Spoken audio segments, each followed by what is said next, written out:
Chris, I want to continue our conversation from Friday. Yes. But let me quote the Philadelphia Inquirer. To serve his country, Donald Trump should leave the race. Biden had a horrible night Thursday, but the debate about the debate is misplaced. The only person who should withdraw from the race is Trump. That was the headline in the Philadelphia Inquirer Friday after Thursday's first presidential debate between Presidents Biden and Trump. But others were much more focused on Biden. The New York Times headlined its editorial Friday, to serve his country, President Biden should leave the race. Washington Post columnist David Ignatius wrote a piece headlined, Why Biden Didn't Accept the Truth That Was There for All to See. And the New Yorker's David Remnick wrote in a piece headlined, The Reckoning of Joe Biden, quote, for Biden to remain the Democratic candidate would be an act not only of self-delusion, but of national endangerment. To go on contending that his good days are more plentiful than the bad, to ignore the inevitability of time and aging, doesn't merely risk his legacy, it risks the election.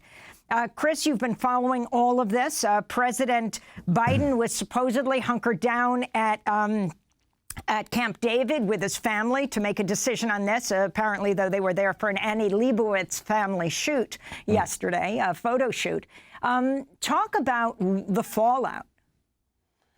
Well, it's, it's uncharted territory in American politics, that's for sure. And, out of all those quotes from those various pieces, we're in a moment where both things are true, right? Like Donald Trump should not be a major party nominee, as my colleague Elie Mystal noted at the end of his appearance with you.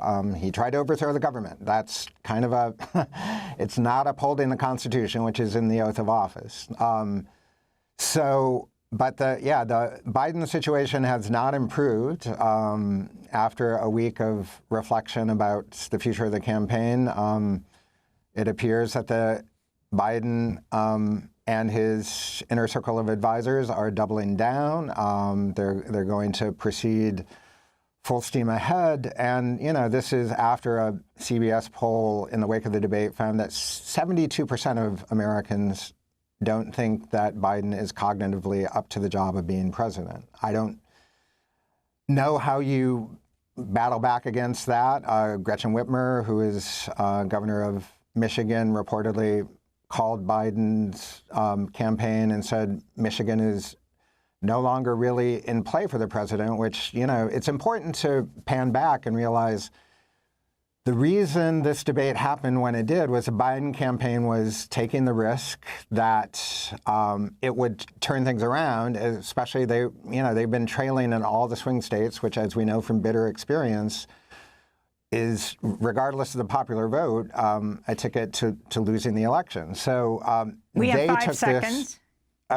They took this incredible risk to do this debate in which Biden performed in a way that really troubles everyone following our politics. And they're now saying it's a greater risk to change horses, and the risk has already been taken. Chris Lehmann of The Nation, thanks so much. A very happy birthday to Isis Phillipson. We have a job opening, Director of Development. Apply at democracynow.org. I'm Amy Goodman. Thanks for joining us.